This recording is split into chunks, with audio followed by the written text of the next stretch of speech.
Pour ce début d'après-midi, je vais vous proposer une séance de cinéma. Une séance de cinéma un peu particulière. Moi, je suis un fou de cinéma, j'adore ça.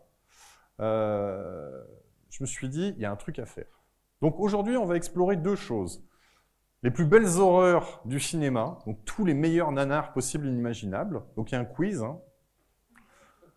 Et en parallèle, toutes les horreurs qu'on peut voir dans l'agilité. Et il y en a un paquet, hein, comme les nanars. C'est pareil. Donc l'idée, ça va être de faire un petit tour de tout ça et surtout de vous poser un peu la question, pourquoi on fait des transformations? À quoi ça sert? Pourquoi on est là un peu aujourd'hui, hein. Alors tout d'abord, un grand merci à nos sponsors présents sur les différents plateaux aujourd'hui. Et puis les sponsors partenaires, pas présents aujourd'hui, mais sans qui Agile Lyon ne pourrait avoir lieu. Merci beaucoup à eux. Alors, passez ça. Qui je suis? Je suis le héros des 45 prochaines minutes, enfin j'espère, ça sera à vous d'en juger à la fin. Maxime Bonnet, je suis coach Agile depuis plus de 10 ans. Je suis dans la société CGI actuellement. Je travaille pour des gros clients. Je travaillais longtemps pour la SNCF, Big Up. Je travaille actuellement pour Groupama, Big Up. J'espère que je vais pas dire trop de bêtises. Je fais beaucoup d'agilité à l'échelle et de plus en plus d'agilité organisationnelle, voire même d'accompagnement managérial. Mon autre caractéristique, c'est que j'aime beaucoup le cinéma, je l'ai déjà dit, mais aussi le jeu. Je suis un grand fan de Lego, aux grandes dames de la place dans mon garage. Voilà pour les présentations. Alors, l'agilité.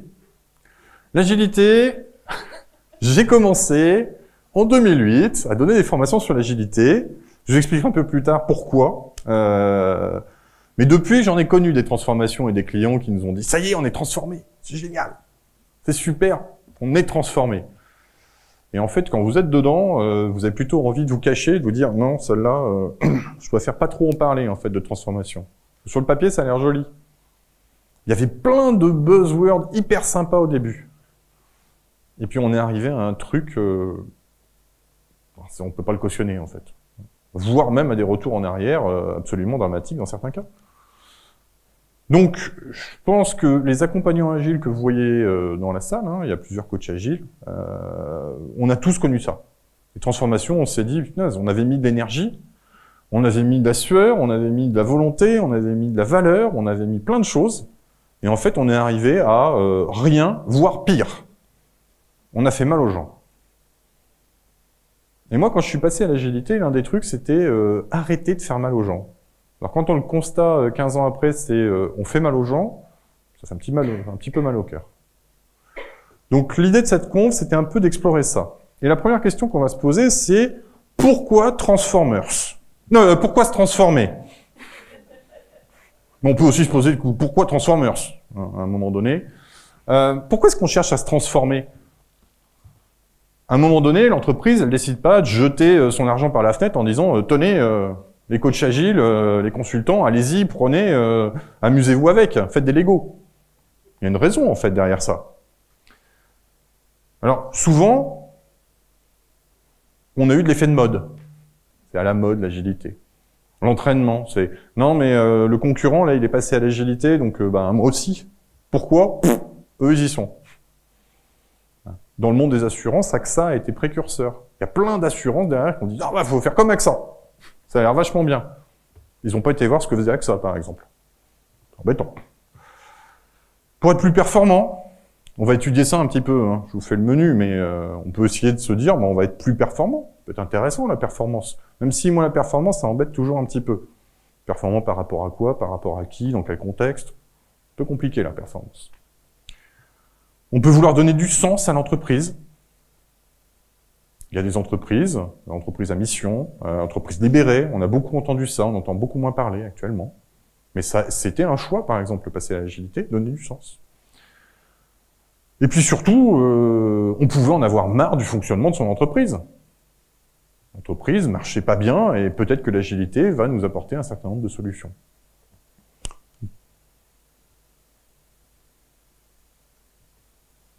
À un moment donné, on a dit stop.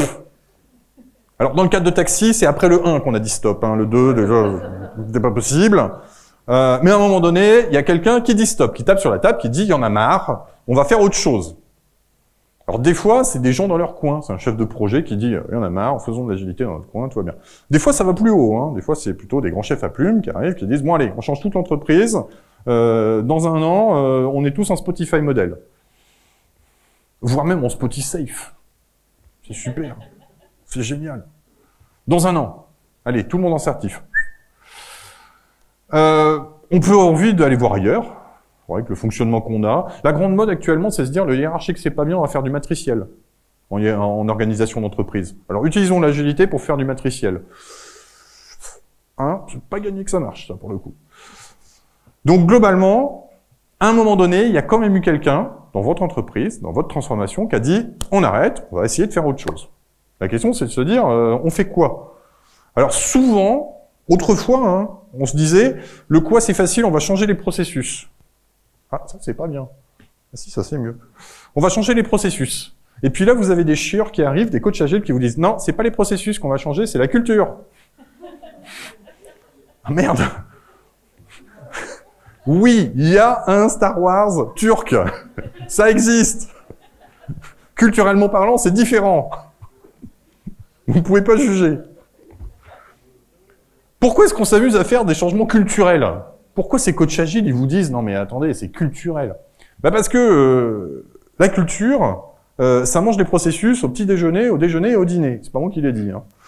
La culture, en fait, c'est quelque chose de rémanent. Quand sur votre projet, il y a quelque chose qui va mal, généralement, vous commencez à faire sauter des processus. Alors le premier processus, c'est souvent le processus de test. C'est bizarre, mais enfin bon. Puis après, vous avez plein de processus qui sautent. Le dernier qui reste, généralement, c'est le processus du budget. Je sais pas si on arrive à beaucoup produire des choses avec un processus de budget, mais enfin, c'est le dernier qui reste. Donc, on voit bien qu'un processus, c'est pas très résilient. Quand ça va mal, généralement, tous les processus sautent. Donc, on va plutôt mettre une culture, parce que la culture, elle est rémanente. Et ça, c'est intéressant. C'est-à-dire que même quand ça va mal, bah, je peux me baser sur la culture. Si j'ai une culture de coopération dans mon entreprise, quand ça va mal, eh ben, effectivement, on va utiliser cette coopération pour essayer de passer la crise. J'ai pas besoin de dire aux gens, si tu restes pas, je te vire. Après 1h du matin. On a une imprégnation qui est très forte avec la culture, et ça, c'est super intéressant. Et puis surtout, on va pouvoir faire le truc que nous, on aime bien, l'auto-organisation. La fameuse auto-organisation agile. On ne sait pas du tout comment on l'obtient, mais en fait, on l'obtient par la culture. Si on met en place une culture, les gens vont savoir comment se positionner, puisque culturellement parlant, ils vont être alignés, et ça va être beaucoup plus simple. D'accord ? Alors, la réponse traditionnelle à ça, c'est beaucoup trop compliqué. Comme ce film, d'ailleurs, beaucoup trop compliqué. Rien compris. La culture, c'est dur. C'est dur à mettre en place, c'est long. C'est pas un chemin tout droit, la culture. Généralement, il y a des hauts et des bas. Donc, ça va être compliqué de faire comprendre aux gens que, ah ben non, mais ma culture, elle va mettre 2, 3, 4, 5 ans à infuser dans votre entreprise de 800 personnes. C'est pas en faisant ça, en fait, qu'on arrive à faire une culture. Ça marche pas. Sinon, ça serait simple, en fait. Vous prendriez des consultants pendant 2 semaines, allez hop, tout le monde, nouvelle culture. Et c'est pas en infligeant des rêves de la société ou autres joyeux manifestes que vous allez y arriver non plus. Il faut que les gens, ils y croient, en fait, dans votre entreprise pour que ça marche. S'ils y croient pas, si c'est que des mots sur du papier glacé, ça marche pas. D'accord? Donc l'idée, c'est de se dire, on va essayer de mettre en place une culture, mais en même temps, on a des forces réfractaires qui vont faire en sorte que ça soit plus difficile. Plus difficile parce qu'on a une perte de contrôle, plus difficile parce qu'on a des résultats qui sont beaucoup plus aléatoires, et plus difficile aussi parce qu'il faut un sponsoring fort, il faut qu'il y ait de la compréhension. Les sponsoring doivent venir de tout en haut. Résultat des courses, ce qu'on obtient, c'est des transformations sans âme, et nous, coach agile, on est la brigade fantôme. On essaie de chasser les trucs pour essayer de retrouver un peu d'âme dans ce machin-là, mais globalement, on n'y arrive pas. Alors, c'est assez facile, hein, vous observez les transformations. Quand vous commencez à avoir 12 millions de process, 3 millions de formulaires à remplir en permanence pour arriver à faire des trucs, c'est qu'il y a un gros problème, en fait. C'est un gros problème. On avait dit qu'on se basait pas sur les process. On l'avait dit quand même au début. On essaie d'implémenter une structure en imposant des process. Ça marche pas. Ça marche pas du tout. Donc, à un moment donné, il faut se dire que ces processus-là, ben, ils sont contre-productifs dans notre transformation. Et petit à petit, ce qui va se passer, c'est qu'on va perdre de vue le but et les valeurs qu'on était en train de rechercher. Puisqu'on va se baser sur ces process font disparaître les buts, et résultat des courses, on a des transformations sans âme, avec des gens qui se disent, bah, voilà, l'agilité, comme avant, de toute manière, ça marche pas, et avant ça marchait pas, donc tant mieux, allons-y. Ça fait une bonne dizaine d'années, hein, il y a eu de l'agile bashing, des choses comme ça, de gens qui disent l'agilité ça marche pas. La mauvaise agilité ça marche pas, ça c'est sûr. Par contre la vraie agilité telle qu'elle a été pensée, sur LinkedIn ce midi là, j'ai renvoyé un post d'un monsieur qui s'appelle Tim Otterman qui dit il a jamais été dit dans l'agilité qu'il fallait affecter des tâches à chacun des développeurs au sprint planning, etc., etc. Enfin tous les anti-patterns qu'on arrive à trouver. Tout ça, c'est du process, en fait, qu'on a rajouté. On fait pas de l'agilité, on fait du process. Donc, la question que j'ai envie de vous poser, et pour le coup, il va y avoir une petite pause dans cette présentation, c'est vous attendez quoi de l'agilité? Donc, je vous laisse réfléchir 30 secondes à cette question. Vous, l'agilité, c'est quoi pour vous? Qu'est-ce que vous recherchez dans l'agilité?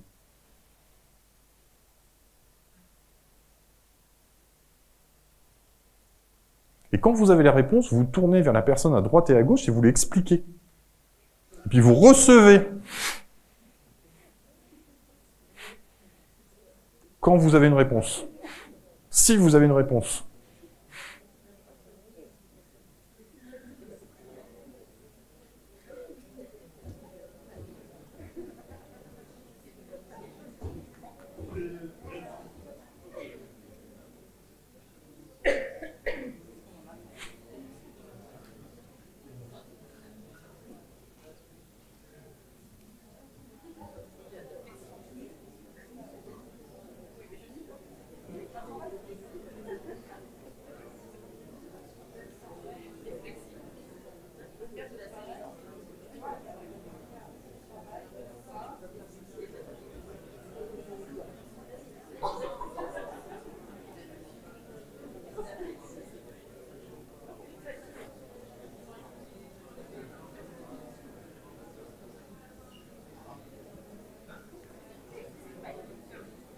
Alors, je vais vous récupérer.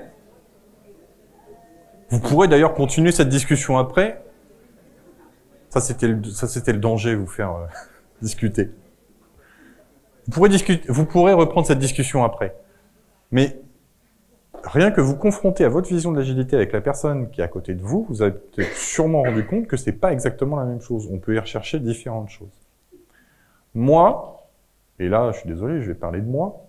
Moi, l'agilité, c'est arrivé à moi le jour où, devant mon Microsoft Project, en tant que chef de projet, je venais de le finir de le mettre à jour. J'en avais sué, mais pendant des jours et des jours. J'avais tout bien calé. Il y avait mon chemin critique qui était affiché. J'étais super content, mon budget respecté, tout va bien. Et là, il y a quelqu'un qui rentre et qui fait « Maxime, en fait, il y a tout ça qui change. » Et là, en fait, j'ai juste eu envie de prendre le PC et de le passer par la fenêtre. Disant, non, c'est pas possible. Et je me suis vu, en fait, comme un hamster dans sa cage. Je me dis, mais mon boulot, c'est juste de remettre à jour des plannings en permanence. Donc, c'est pas comme ça, en fait, qu'il faut faire. Et en fait, je me suis rendu compte que c'était pas humain. C'est-à-dire que les entreprises étaient devenues inhumaines. On nous demandait de courir dans une cage, chacun de notre côté, et il y avait rien qui marchait. Vous voyez un peu Astérix, hein, dans la maison où il faut aller chercher le... C'était ça. Et je me suis dit, j'ai vu dans l'agilité, et là c'est très personnel, hein, quelque chose qui permettrait d'humaniser l'entreprise, de la rendre plus humaine, de faire en sorte qu'on arrive enfin à nouveau à se parler. Et ça, c'est le premier truc qu'on pourrait avoir, c'est essayer d'avoir un petit peu plus d'humain et moins de Robocop en entreprise. Le 1 était bien, hein, mais le 3 est juste terrible. Plus d'humains dans l'entreprise. J'ai fait une mission un jour, alors c'est mon meilleur exemple. Hein. On était une équipe de développement, on recevait des spécifications par le bus de communication de l'entreprise. Ces spécifications avaient été faites par quelqu'un que je ne connaissais pas. Et je ne pouvais pas connaître qui c'était. Ils étaient faits ailleurs dans l'entreprise, je recevais une spec. Quand je voulais poser une question, il fallait que je la pose dans le bus d'entreprise, et ça redirigeait à la personne. Pourquoi on faisait ça? J'en sais rien. En termes de performance, c'était nul. En termes d'intérêt, moi j'aime beaucoup discuter avec des gens. Hein. Les gens qui me connaissent, ils le savent. Trop d'ailleurs, je suis peut-être en retard. Mais globalement, c'était complètement inhumain. On avait remplacé tous les processus, tous les connexions qu'on pouvait avoir dans l'entreprise par des processus. Pareil, depuis le Covid, beaucoup de gens vous parlent de télétravail, etc. Et quand vous montez des équipes full remote, bah vous vous rendez compte que les gens, ils ont besoin de se parler. Là, il y a une équipe, j'aurais donné un conseil tout bête, c'est des développeurs qui sont un peu partout. Je leur ai dit, mais une fois par mois, rencontrez-vous pour faire vos cérémonies agiles, là. Démarrage, fin de sprint, etc. Ah ouais, super conseil, Maxime. Franchement, j'avais pas l'impression d'avoir inventé un truc extraordinaire. Hein. Se rencontrer, en fait, tout bêtement. Parce que c'est comme ça qu'on crée de l'énergie. C'est quand des gens se rencontrent. Donc pour moi, la première valeur de l'agilité, quand j'ai lu le manifeste, ça m'a vraiment sauté à la figure. Des hommes et des interactions, plus que des processus et des outils, rendre de l'intelligence dans l'entreprise. Ça, c'était vraiment le truc bien. Parce que avant, effectivement, le Moyen-Âge, CMMI, ISO 9001, enfin, moi j'ai fait des choses comme ça, quoi. L'entreprise, c'est un gros processus dans lequel les gens, ils actionnent des boutons. Ou ils supervisent. Vous avez deux endroits. Donc globalement, vous êtes un rouage. C'est Charlot, hein, c'est pas très agréable. C'est pas très adapté à nos métiers non plus. Bon, je vous renverrai théorie X, théorie Y, etc. Mais globalement, l'idée c'est de se dire que l'entreprise était vraiment vue comme ça. Moi, quand j'ai commencé ma carrière, au millénaire dernier, c'était CMMI. Il fallait être entreprise CMMI 5. CMMI, ça veut dire juste que vous avez les processus qui sont présents. Le reste, vous n'en avez rien à faire. Aucun intérêt. L'agilité, ça a donné quoi? Bah ça, c'est le chef de projet. On l'a transformé, regardez, il est plus beau comme ça, non? Je suis sûr que vous avez jamais vu James Bond comme ça. Hein. Ah ouais, hein. C'est un vrai film, hein, John Barman. C'est Charlotte Rampling, hein, de la personne à côté. Alors c'est bien parce qu'on a auto-organisé, on a fait des discussions, on a co-construit, on exploite le feedback, on fait des rétros, c'est génial. On améliore le système, c'est super. Le truc, c'est qu'on a un petit peu trop transformé. Encore aujourd'hui, vous avez plein de gens qui se disent moi j'étais CP, mais c'est quoi mon rôle là-dedans?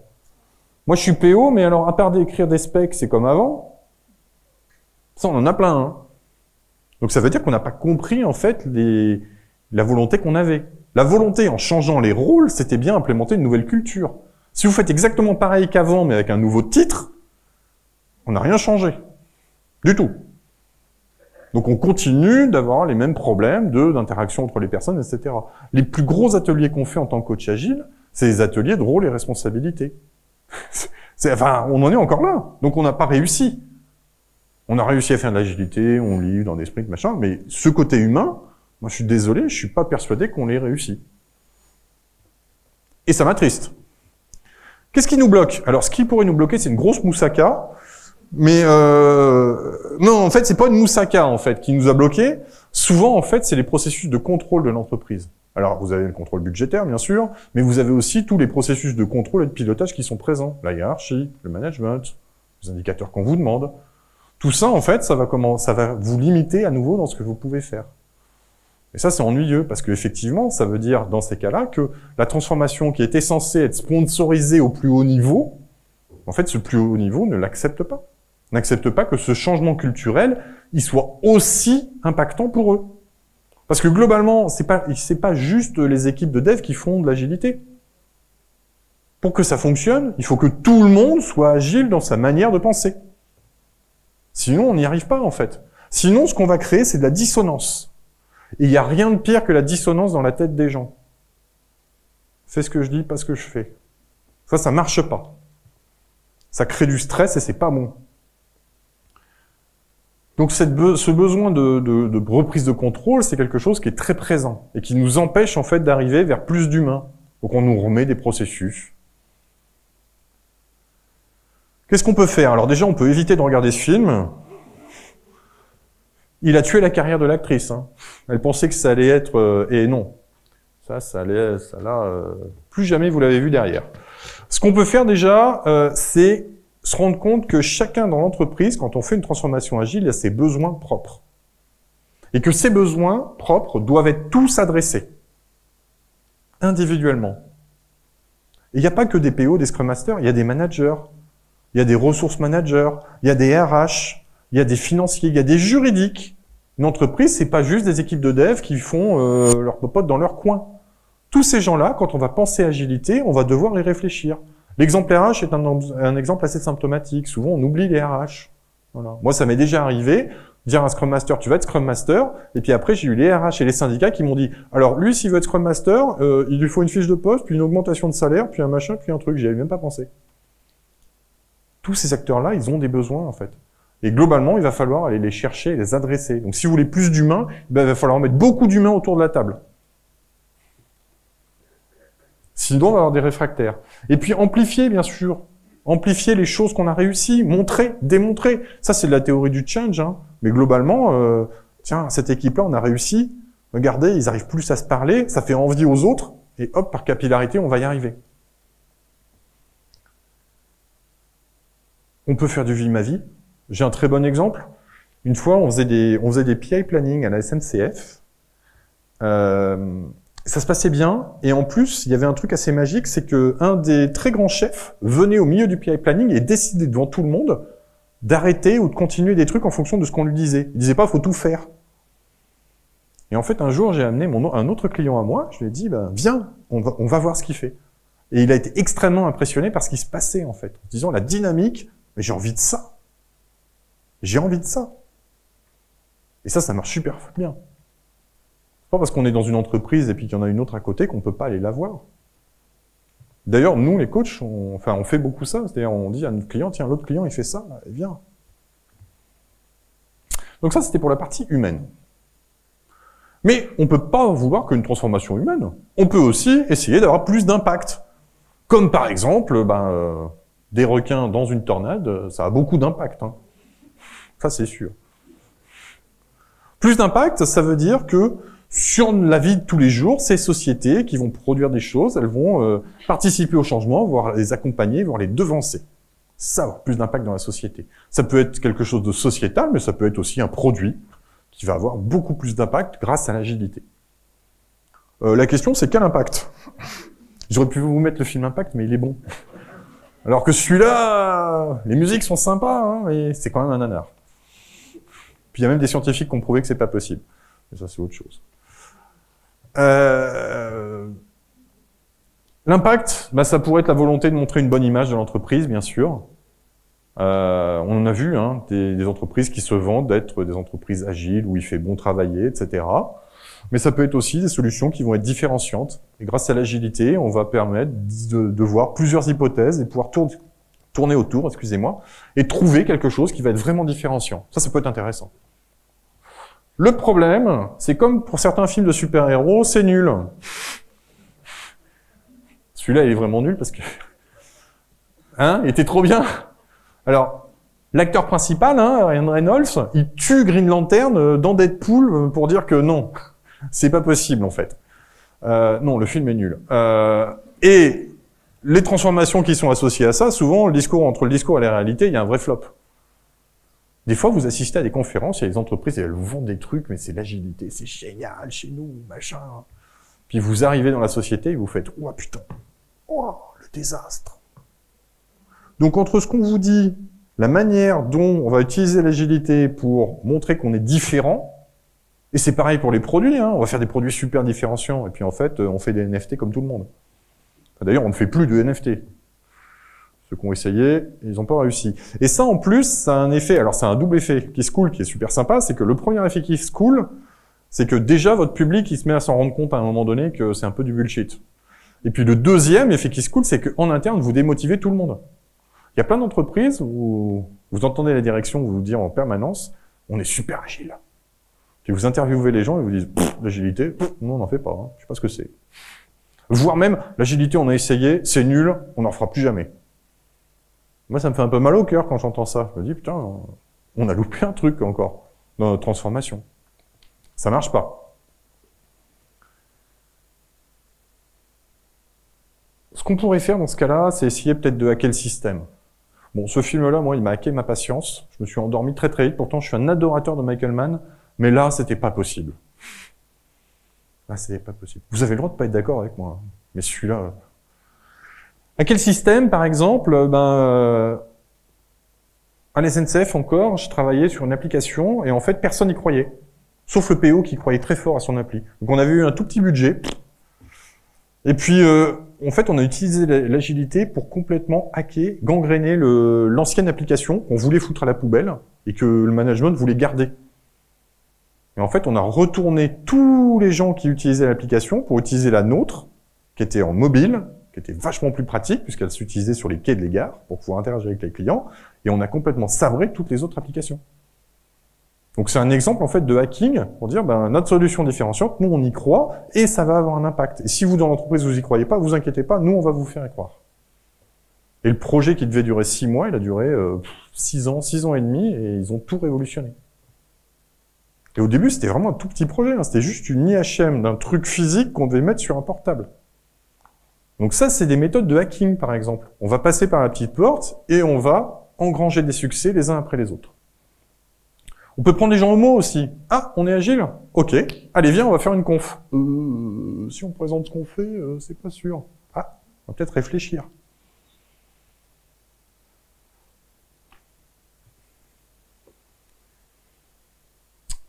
Un autre choix qu'on peut avoir, c'est essayer d'avoir une meilleure organisation avec des ligues. Alors, pas cette ligue-là, hein, parce que ça, c'est le dernier film de Sean Connery. C'est pas son meilleur, c'est pas son plus mauvais d'ailleurs, mais le film est nul. Le film est pas bon. C'est son dernier. Après, il a plus jamais voulu tourner, il s'est pris la tête avec les gens, enfin bref. Mais on peut se dire, l'agilité, ça va me permettre d'organiser mon entreprise différemment. Ça peut être un souhait, hein. Un souhait qui peut être intéressant. Parce que avant, c'était comment? Avant, c'était bien organisé, il y avait des scènes les unes après les autres, mais on n'y comprenait rien. Comme ce film. C'est le pire film français hein, sur les sites de critiques. J'ai cherché quand même, hein, il y a une recherche documentaire. Et je l'ai pas vu. Je les ai pas tous vus. Celui-là, je me suis abstenu. Avant, en fait, comment ça marchait? Avant, on avait organisé l'entreprise, vous avez une hiérarchie, c'est bien documenté, vous avez le papier, il y a tout le monde dedans, tout le monde a sa petite case, il y a des organisations par application, tout va bien, c'est bien réparti. D'accord? Le gros problème de ça, c'est que quand vous avez des gens de là qui veulent parler avec des gens de là, généralement, il faut que ça remonte là. Et en fait, vous avez de la communication dans tous les sens et vous comprenez généralement pas trop comment ça fonctionne. Rentrez dans n'importe quelle société comme ça, essayez de comprendre comment sont organisées les choses, des fois, c'est extrêmement compliqué. Et pourtant, vous avez les diagrammes sous les yeux.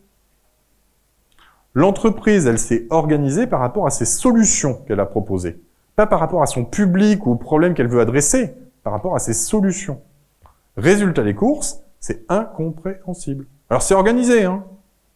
Il y a des très beaux trucs qui vous disent où sont les gens. Mais, c'est pas compréhensible. Et pire que tout, c'est que c'est pas adaptable. Ça, c'est encore plus gênant. Parce que normalement, l'organisation de votre entreprise, elle doit pouvoir s'adapter aux événements, à ce qui arrive, aux besoins des clients. C'est ce qu'on appelle la business agility. La business agility, c'est quelque chose qu'on recherche depuis très longtemps et qui est très compliqué à obtenir. Parce que ça nécessite, en fait, de pouvoir avoir un désordre organisé. Désordre agile. D'accord? Donc agile, comme la danse. Cats. Et désordre parce que le film est vraiment un gros foutoir. Là, pour le coup, celui-là, je l'ai vu et j'aurais peut-être pas dû. L'auto-organisation, ça mène à des choses super bien. Chacune des équipes va s'auto-organiser. Le problème, c'est que avec vos rétros, vous pouvez dériver. Et en fait, au fur et à mesure, toutes les équipes dérivent dans un coin et on peut se retrouver avec des équipes qui ont des cultures potentielles qui vont être complètement différentes. Comment je fais coexister ces cultures d'équipes dans une culture d'entreprise globale? Ça peut être un peu compliqué. Vous prenez 4 coachs agiles, vous leur demandez de catcher 4 équipes différentes, et après vous faites rencontrer les équipes. Vous allez voir, chacun des coachs agiles a une culture différente. La rencontre va être rigolote à un moment donné. Donc c'est un petit peu ça qu'on vit, c'est que on a mis du désordre, on a estimé que va y avoir un espèce d'auto-alignement sur des valeurs, et qu'on va y arriver. C'est pas si simple. C'est extrêmement compliqué. Notre but, en fait, il n'est pas tellement là. Notre but, il est un petit peu plus loin. Le but, c'est d'avoir une organisation apprenante. Alors, eux, ils n'ont pas appris grand-chose de leurs études. C'est le 5, hein. Le 5, il est vraiment pas bon. Enfin, je me suis arrêté au 2. De plus en plus d'entreprises doivent s'adapter à leurs besoins. Et ça, vous avez des solutions. Le modèle organisationnel Unfix, c'est un bon modèle pour montrer comment une organisation, elle peut se modéliser et comment elle peut s'adapter. On vous parle aussi beaucoup de chaîne de valeur. C'est exactement ça.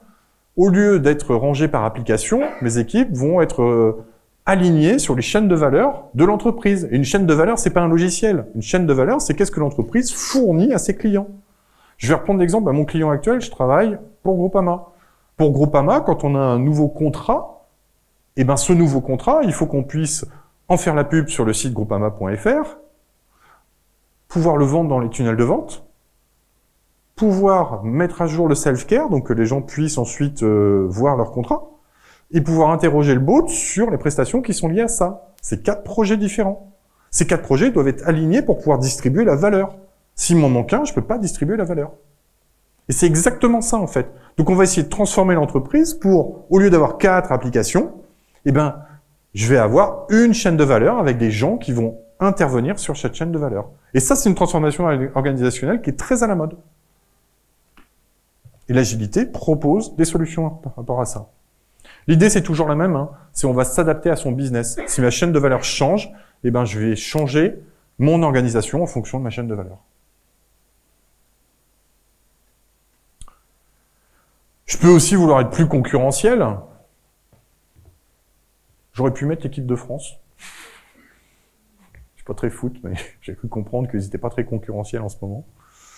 Le film non plus est pas très concurrentiel. La concurrence, c'est se différencier des autres, proposer des produits qui plairont plus. L'agilité nous propose ça aussi. Mais est-ce que la performance, c'est vraiment un but? Ce film est performant, hein. Il a des super effets spéciaux, des super acteurs, il n'y a juste pas de scénar. C'est un peu embêtant. Ouais, et puis les Avengers, c'est sympa, mais globalement, le film est nul. La performance, en fait, c'est essayer de trouver le meilleur ratio entre le coût et la valeur que j'obtiens. Ça, c'est de la performance. La performance, ça peut être aussi quelque chose que je vais délivrer plus vite. Donc, on voit qu'on atteint aussi des choses qui sont liées à l'agilité, que nous, on pose comme des choses que vous allez pouvoir avoir si vous mettez en place l'agilité. Et le problème de ça, c'est que c'est une publicité mensongère. Oh, le film est naze. La publicité n'était pas terrible non plus. Mais globalement, on a vendu des trucs qu'on ne sait pas faire. Quand on vous dit on met à disposition tous les 3 semaines quelque chose, il y a plein de projets agiles qui n'y arrivent pas. Maxime, on peut rajouter l'US, elle peut continuer sur le sprint d'après? Est-ce que vous voulez que je réponde à ça? Donc globalement, ça, on n'y arrive pas. Le meilleur ROI, c'est pas vrai. On vous a vendu l'agilité pour aller plus vite. Alors ça, c'est faux. Il y a même des gens qui l'ont prouvé. L'agilité, ça va pas plus vite, ça va moins vite. Par contre, normalement, ça devrait délivrer plus tôt. Et c'est là la grosse différence. On l'a oublié, ça. Donc à un moment donné, la performance, c'est la performance par rapport à quoi? Pour obtenir quoi? C'est quoi notre indicateur? Et on s'est perdu. Et on s'est perdu majoritairement parce qu'on a fait des compromis. Et je sais que là, je vais pas me faire des amis, mais ce film est nul. Son scénar est écrit sur un post-it. Les images sont très belles, mais globalement, il n'y a pas de scénar. C'est pas possible. Donc, arrêtons les compromis, parce que quand vous faites des transformations agiles et que vous piochez juste les principes qui vous intéressent, qui sont liés à la performance, effectivement, vous oubliez tout le reste. Mais l'agilité, c'est un tout. Alors, les signataires n'étaient pas d'accord. sur les principes. Ça a été foutu à la fin, il y en avait la moitié qui était partie, et en gros, ils ont signé en disant OSEF. Mais les 4 valeurs, déjà, quand vous commencez à sabrer dedans, il y a un problème. Et je préviens, la 4e, c'est la planification. On peut changer le planning. Alors déjà, quand vous pouvez pas, il y a une des valeurs où vous n'y arrivez pas, autant vous dire que les principes, quand vous commencez à les jeter les uns après les autres et que vous en gardez quelques-uns, c'est normal que ça marche pas, c'est plus de l'agilité. C'est autre chose. Vous essayez de mettre en place une autre culture, qui est à nouveau basée sur les processus. Fail. Ouais. Oui, ce film, j'aime pas. Hein. Je suis désolé. Ça, j'y arrivais pas. Donc, le but du jeu, c'est que il faut arrêter de faire ces compromis. Et par exemple, il y a quelques années, il y avait l'agilité radicale, radical agile, pardon. C'était un peu ça, c'est se dire, on revient au basique, quoi. On arrête de faire n'importe quoi et de se dire, l'agilité, c'est on fait ce qu'on veut, et on se dit, mais pourquoi on le fait, et est-ce que je suis encore raccord? Il y a des endroits où, c'est assez marrant, il y a des endroits où ils se disent, on n'est pas agile. Et quand on passe avec eux les valeurs et les principes, ils sont dedans, les gens. Et il y a d'autres endroits, ils disent, on est super agile, vous passez les valeurs et les principes, il n'y en a aucun qui passe. Donc ça veut bien dire qu'on n'a pas compris, en fait, ce que c'était. On pourrait vouloir plus de qualité. Pourquoi pas, hein, ça peut être bien de la qualité. Là, les CGI étaient carrément très mauvais. Le film aussi. Hein? Le film n'est pas terrible. La qualité, c'est pas une conséquence de l'agilité, c'est un pilier de l'agilité, la qualité. On l'oublie souvent, mais la qualité, ça fait partie intégrante de l'agilité. À la question, a-t-on réussi? Je pourrais poser la question, ce film est-il bon? Et la réponse est la même. C'est non! Hein? C'est le but de cette présentation.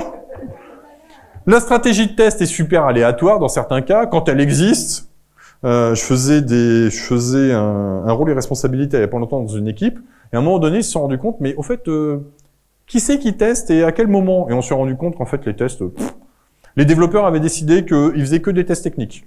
Le reste ne les intéressait pas. Ça coince un peu.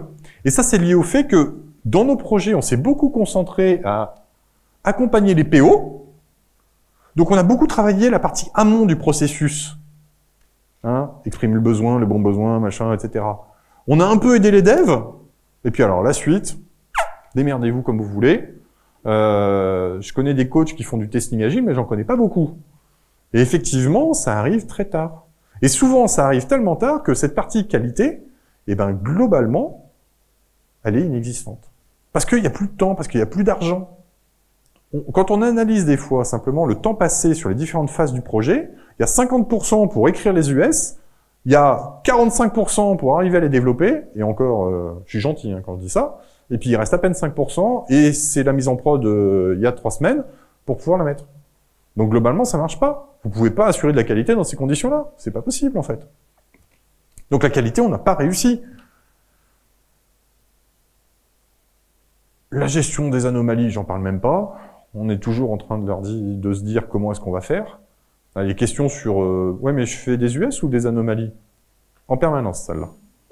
Donc ça vous pose la question sur ok, c'est quoi qui est important pour mon client?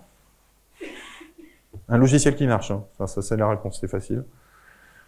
La qualité, ça doit être votre étoile polaire. Bon, eux, ils n'arriveront pas dans l'étoile polaire. Ils vont rester autour de la Terre. Mais la qualité, ça ne doit pas être une variable d'ajustement. C'est pas possible. Et on peut même arriver jusqu'à contractualiser la qualité. Il y a un moment où on s'était dit, en agilité, on va contractualiser les sprints. Déjà, l'idée était un peu farfelue, mais enfin bon, il fallait trouver un contrat. On a contractualisé la vélocité. Top type, très mauvaise idée.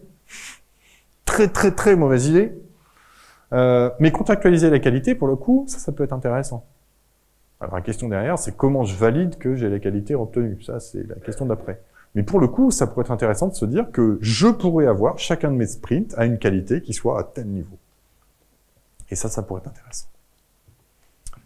Et puis la question que vous vous posez, je sais pas, si on combine, donc on a vu, on peut du plus humain, du plus performance, du plus, etc., etc. Si on combine les deux, ça donne quoi?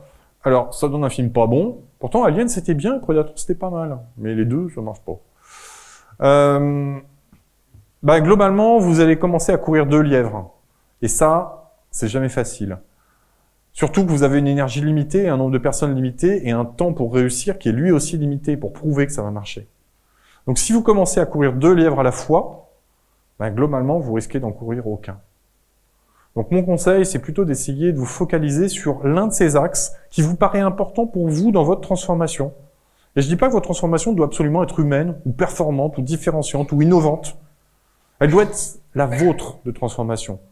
Pour que vous puissiez inspirer les gens. Parce que ce qui est important, et là je vais reprendre les mots d'un des signataires du manifeste Agile, pour créer des bons produits, il faut des grandes personnes. Et pour créer des personnes, il faut des grands principes qui vont les motiver, qui vont les driver. Il faut une culture, il faut quelque chose où les gens vont se dire « Waouh, j'ai envie d'être là. J'ai envie d'être là avec ces gens-là pour produire ce truc-là. » Et donc, quelle que soit la valeur, la culture que vous ayez envie de mettre en place dans votre entreprise, elle doit être drivée par ça. Et pas pour aller voir un film de merde aussi. Courage, il en reste que 2.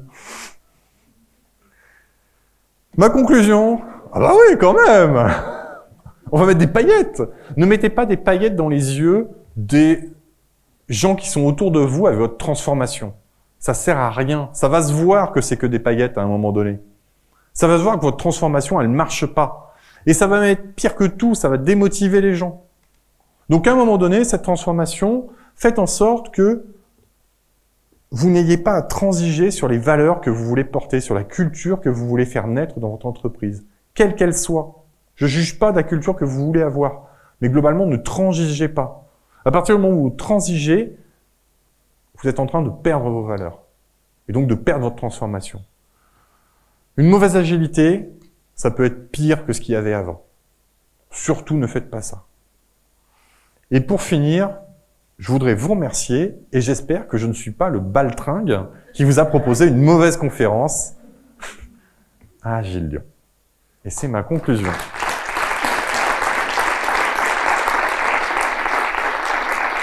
On peut prendre quelques questions? 1 ou 2 questions, si vous voulez. Je suis preneur d'un feedback aussi. Vous avez le QR code. Il y en a plein. J'ai un serveur Plex avec 800 films dessus. J'ai numérisé tous mes DVD. Il y en a plein. Mais c'est pas facile de vous trouver des mauvais films. Qui soient en lien avec les slides d'ailleurs. Une question ou c'était clair? Écoutez, je vous remercie s'il n'y a pas de questions. Et je vous laisse avec les autres orateurs. Merci beaucoup à vous. Bon après-midi.